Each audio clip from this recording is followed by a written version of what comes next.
Hello guys! Welcome everyone, and for those who have been around for a while, back to yet again another episode of Mando Monday. This is the series where you guys ask the questions and I, of course, answer them. That can be to do with anything related to Counter-Strike 2, Valve, future upcoming updates such as CS2's first operation, or possibly anti-cheat, the background, or maybe myself. If you guys have a question you want a shot at being answered in next week's video, leave it down below of this comment section or any other one of my videos or possible posts. Today's episode of Mando Monday definitely has some more creative and innovative questions that we haven't really seen before in Mando Monday, let alone my channel. We're gonna break down CSGO's content schedule and how that compares to CS2, and based off of that, how can we predict CS2's future, alongside a bunch more. Now today's video sponsor is Skins Monkey. Skins Monkey is a CS2 trading site for all your skin needs. Whether you're choosing to deposit your in-game items or real-life cash, Skins Monkey has it all. If you choose to trade yet need to top up your balance, you can do so by also using my code MANDO for a free $5. Alongside depositing, you get an additional 35% of a deposit bonus. With Skins Monkey's large variety of skins, they also offer daily, weekly, and monthly giveaways. If interested, the link will be in the top of the description down below. Now our very first question for this episode of Mando Monday is from Jack, and he asks, what did CSGO's content schedule look like when it first released? I wonder if there's any similarities to CS2, and if not, if we could compare and predict. And I'm assuming at the end of your question, you're asking if we can compare CSGO's content schedule to CS2, and based off of our findings, if we can predict the future for CS2. Now, very quickly before we deep dive into your answer, I want to say that this question I was actually going to completely skip over, and if I was going to answer it, I wasn't going to do too much research because I thought I already knew. But this is definitely one of the more creative questions that I've seen on my channel, especially for Mando Monday, throughout its entire history. And I think where I was so surprised is the beginning of CSGO and CS2 and how the similarities are pretty similar. My gosh, English is pretty hard. Now to finally deep dive into our answer, I want to take a look at CSGO's release date. It was first released on August 21st of 2012 and retailed for $14.99. It wasn't like Counter-Strike in today's date where you have to buy Prime, but the game's free. And yes, to get out of the way, there are some differences where there's not too many similarities, just because of the fact that CSGO was nowhere near as popular as CS2 is right now, but obviously they're both new games in their own aspects for their own time frames. CSGO at this point, when it first released, didn't have microtransactions, didn't have skins, so money wasn't coming in, nor was the player count. And with that, Valve also probably didn't see a priority so much for CSGO compared to what we have for CS2, because you have things as big as the pro scene where there's multi-million-dollar tournaments, it feels like every week. Now, some more obvious differences is there's definitely a whole lot more bug fixes inside CS2 compared to CSGO, especially at the beginning. But someone who played CSGO when it first came out, yes, there was a whole lot of problems, but it doesn't feel like there was as many issues as there was in CS2, at least this past year. Especially for a game where it's like the 5th iteration of Counter-Strike. Yes, it's the first Counter-Strike game on the Source 2 engine, but I feel like some things could have been more polished. But of course, that's a different video for a different time. In the early days of CSGO, we had the Steam Community Workshop added where you could finally submit weapon finishes, sticker finishes, and of course, workshop maps. And similar to CS2, we also got this. And very soon after CSGO's release date, we started having tournaments. We got the first couple iterations of stickers, which were pretty awesome, and also extremely rare nowadays. But almost a full year later after CSGO's release, we got Operation Payback, CSGO's and Counter-Strike's very first operation. And it came with some pretty awesome maps that most likely a lot of people don't really remember. And of course, how that right there could relate to Counter-Strike 2 is maybe we could get an operation a year later, but we don't really know. Valve said in their PC Gamer article and just, well, news and media throughout this last year, the first year of Counter-Strike 2 is just about fixing the game, and that's what they've done. But it feels like this past couple of months, they've been lacking in slack, with literally no puns intended. With small all the way up to major game-breaking bugs, Valve hasn't really done much about it. In fact, the community has done more than Valve, I'd say, this past year when it comes to figuring out bugs and then also fixing them themselves, where Valve just releases that update that the community just made for Valve, just slapping their logo on, which is also why there's so many blog posts thanking so many different data miners and content creators. But yeah, I'm sorry if that answer sounded a little bit longer than it probably needed to be. At the end of the day, I think Counter-Strike 2 is most likely going to see its first operation within the coming months, if not early 2025. Now, our second question up here for today's video is from Evan, and he says, what is your most favorite operation leak that's happened this last year? Number one is definitely the Winter Cobblestone leak that happened late last year. So right before CS2 fully released in, I'd say, August of 2023, we started getting a boatload of leaks that an operation most likely was on its way because there was some comic book text found in the game files of CS2 as well as a winter version of Cobblestone. Now, that comic book text was later found out to be just some writing that was used in the MVP update earlier this year in June. And Cobblestone was just really never meant to be. At least it seems as of right now. There's been a lot of textures and models used from Cobblestone ported into the Source 2 engine that have just been used for different maps, especially CS Italy. Now, Italy's a decent map, but it's no Cobblestone. And we also got to remember the Cookery and TwinBlade knife that were leaked in 2023 in the summer that eventually came to be, at least the Cookery knife anyway, in 2024 for CS2, that were originally also supposed to be rumored for an operation that never really saw the light of day. And it seems like every single month for CS2 in 2024, we had an operation leak one after the other. We had the deleted operation from CSGO that was never meant to be, never released, because obviously CS2 was released. We also had the 25th anniversary rumor, which was rumored at the time to be an operation for CS2, the very first one, or something very innovative where it brings back Danger Zone, but obviously that never happened. If you look back to CSGO, we got a 10th year anniversary update where we got a cupcake, which was disappointing at the time, but looking back now, that's something that CS2 fans are just dying to get. But yeah, long story short, I gotta say my favorite operation operation leak was most likely the Winter Cobblestone, and the fact that 2 new knives, that being the Kukri and TwinBlade, could be coming soon with maybe Train, Cobblestone all in an operation. But obviously we only got the Kukri knife, not Winter Cobblestone, not the TwinBlade, and not Train. Maybe that could be saved for the future, but who really knows? Now speaking of the long lost and forgotten features as well as modes and maps from CSGO and especially operation leaks this past year, our next question up here seems to be adding ice into that cake. This person asks, when Train or Cache releases, will there be a map pool change, and when do you think Danger Zone will come back? Thank you for your question. I want to hop into the second part, that being Danger Zone, very quickly. Now I've discussed this before in CS2 news, my commentaries, as well as Mando Monday, but long story short, we have seen that Danger Zone is being worked on through data mines practically every single week in almost every decent to middle-sized update for CS2. My theory is that we're going to receive Danger Zone 2 long before we get an operation or any sort of major content update to CS2 within this next year. The reason being is Danger Zone probably could be its own game itself. Valve is going to want to innovate, add some brand new features to the mode. So imagine getting a brand new game with how buggy CS2 already is. Danger Zone is going to be insanely messy. So imagine getting that with an operation, and just before the operation ends, it still might not be fixed. As well as the fact that Danger Zone takes up a majority of the missions and operations, especially this last couple where there hasn't been co-op missions, so Valve substitutes those with just more Danger Zone missions. So it just makes sense in my opinion that Valve is going to add it back before an operation, but who really knows? As it goes for Train, this first debuted in CS2's trailers over a year and a half ago, and it has yet to be seen inside Counter-Strike 2. Over this last year, it has been heavily rumored that the devs are working on Train, but at this point, with it being a year and a half, most people are just assuming we're going to get an operation and Train's going to release with it. They're going to release Train in an update to bring back players that might possibly be lost after Counter-Strike goes down the crapper a little bit more, or the devs might just be waiting on it, or possibly they might be remodeling the entire thing. Because Train could be its own video itself because of how controversial it was within the CS community, that being the casual and the pro space. I mean, for myself, it was one of my favorite maps of all time, just because of the layout, the verticality, how competitive it truly was, and how challenging it could be on either side, especially with a really bad economy. And as it goes for Cache, I'm not even 100% sure it will be added to the game within the next couple of years. It seems to be the map creator of FM Pwn on Twitter is recreating the map, that being for the Source 2 engine for Counter-Strike 2, but he has been working on it for near the last year and it's still not complete. He is a solo man, it seems, working on the map, and it looks absolutely beautiful, but for it releasing within the next year, like we said, but also with next to no bugs and decent FPS, that's not going to be a thing. This map is going to have to be optimized, have all the bugs fixed, have certain boosts that are illegal just completely removed, and practically everything else that releasing a new map comes with. Not to mention that when this is fully done and the optimization is started, or maybe finished in some players' eyes, Valve then has to buy the map, add it to the game, change and do what they want to the map, and that doesn't even necessarily guarantee that it's going to be added to the map pool if it's added to the game. But if that happens, it's most likely going to be another year until it's even added, and possibly 2 before it's added back to the map pool. But fingers crossed it could be released well optimized, well play tested, and added straight to the map pool, but who really knows, because the current map pool right now is pretty terrible. Our next question up here is relating to Counter-Strike skins, and it says the creator of the print stream already posted an updated version of the print stream skins for CS2 with the pearlescent effect. So will Neo Noirs get an update too? I love the colors and art, but the new USPS look is way better in my opinion than the old. Do you think that they will port it to the new models? And I'm assuming that you mean by they as in Valve, because the creators can't really do that. Now, what I'm about to say to answer your question could also answer many questions you guys have about content going forward in the future of Counter-Strike, and maybe might answer the question of why there's been such a lack of support for CS2 over this last year, despite the game dying, quote unquote, and also being the worst installment in the Counter-Strike franchise to date. I'm not saying everyone has said that, but there's been a lot of people in the community, especially the CS space, that have said that this last year. And all we can do, my friends, is just go to the unboxing numbers for Counter-Strike 2, specifically with cases, the case market, microtransactions, and how much those make. So as most of you know, Counter-Strike 2 this last year hasn't been doing too hot. Released in a buggy and broken mess, where its full release, in my opinion, should have been a limited test still, or at least some sort of beta. CSGO still should have been up, but it wasn't. CS2 over the last few months has been struggling, quote unquote, at least with CS2 numbers, nothing compared to CSGO, or even at CS2's worst, we're still doing a lot better in player numbers as well as total case unboxings than CSGO had. This last month, where player numbers were considered to be down quite a bit, there was 29 million cases unboxed this last month, where Valve earned a total of $72 million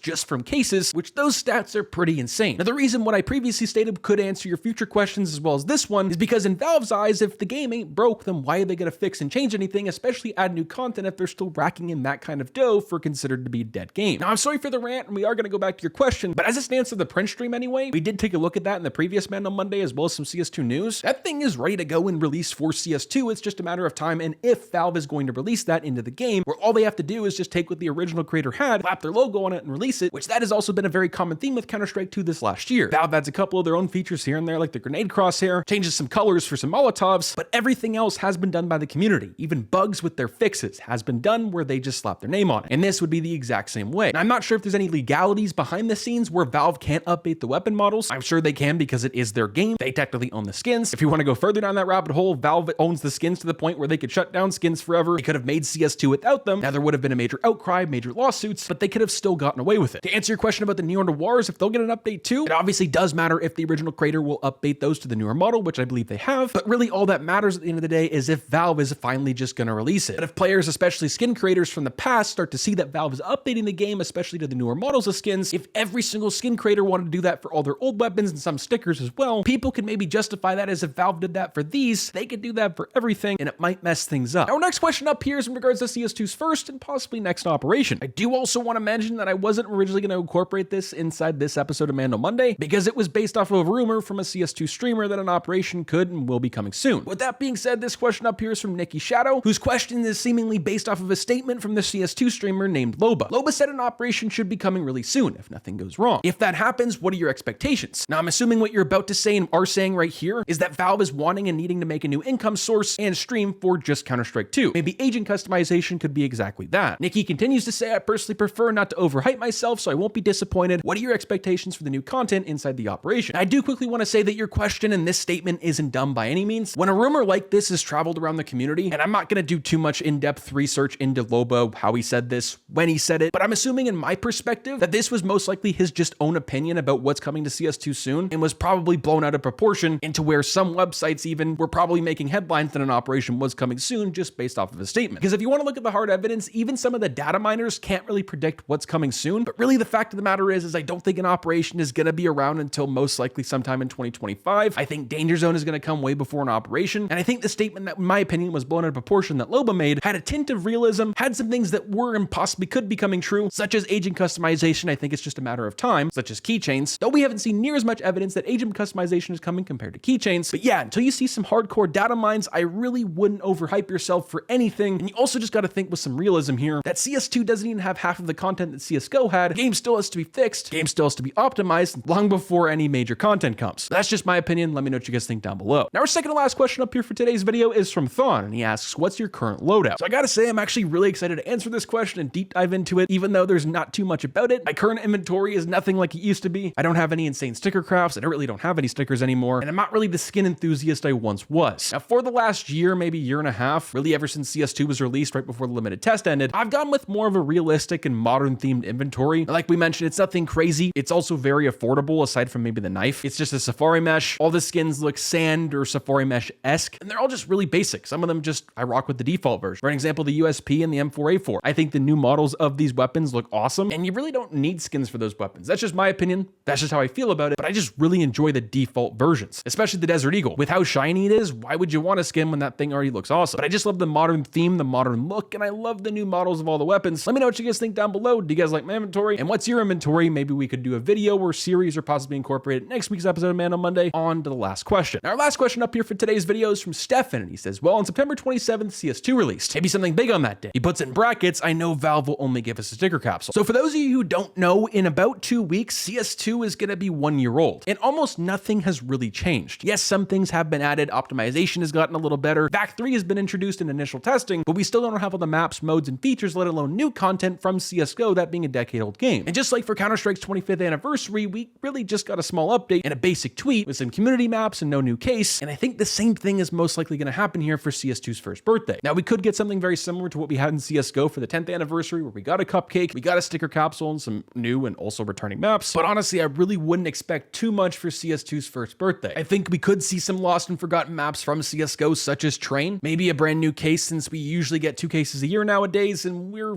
pretty much in the territory of when we could get one. But with that being said, let me know what you guys think down below. Do you think we're going to see anything for CS2's first birthday? And if you have a question for next week's video, leave it down below of this video or any other of my videos. I'll catch you guys in the next one. Stay positive, sexy. I'm out, guys. Peace.